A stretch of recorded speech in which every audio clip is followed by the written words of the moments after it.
L'Eurovision est de retour, voici les principales informations que vous devez connaître. L'Eurovision fait son retour pour sa 66e édition. Règlement, programme, lieu du show. Voici les informations incontournables à connaître dès mardi 10 mai 2022. Mardi 10 mai 2022 marquait le coup d'envoi de la 66e édition du concours Eurovision de la chanson. En 2021, c'est le groupe de rock Maneskin qui avait gagné. Cette année, le concours se déroule au Pala Olimpico de Turin, en Italie. Qui va détrôner Maneskin? Au total, 40 pays vont s'affronter.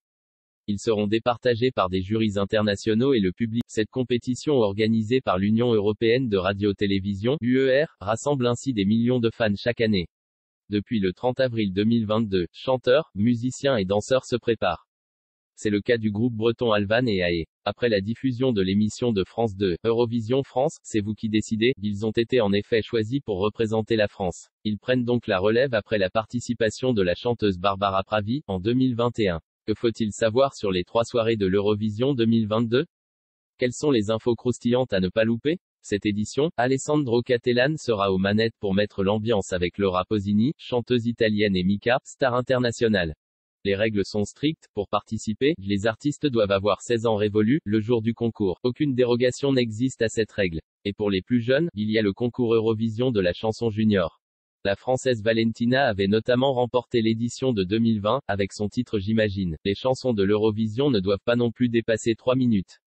Et les titres déjà diffusés ou commercialisés avant le 1er septembre de l'année précédente n'ont pas le droit de faire partie du concours. Tout le monde est libre de choisir la langue qui lui plaît. La France chantera en breton, la Serbie en latin, mais la plupart des chanteurs préfèrent l'anglais.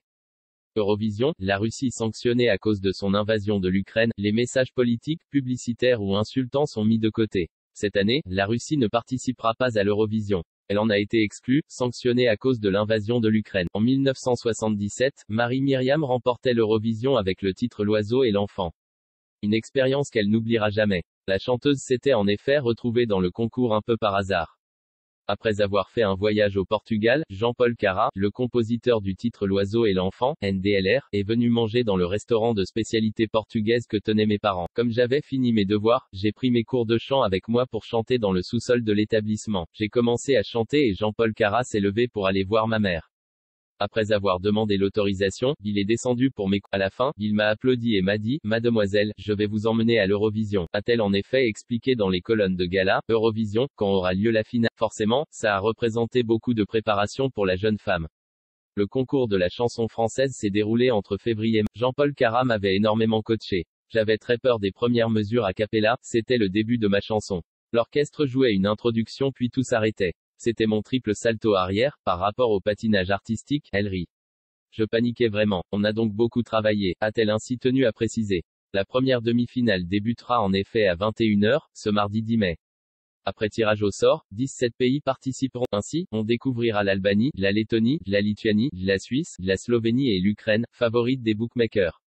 Ensuite, la Bulgarie prendra ainsi la relève avec les Pays-Bas, la Moldavie, le Portugal, la Croatie, le Danemark et l'Autriche. Enfin, l'Islande, la Grèce, la Norvège et l'Arménie feront donc la clôture de la soirée. Ensuite, le public et les jurys nationaux choisiront donc les 10 pays qui pourront aller en finale. Enfin, la seconde demi-finale prendra place jeudi 12 mai, également à 21h.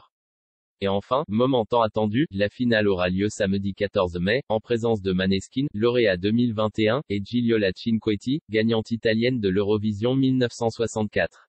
Ça promet en effet d'être une grande soirée.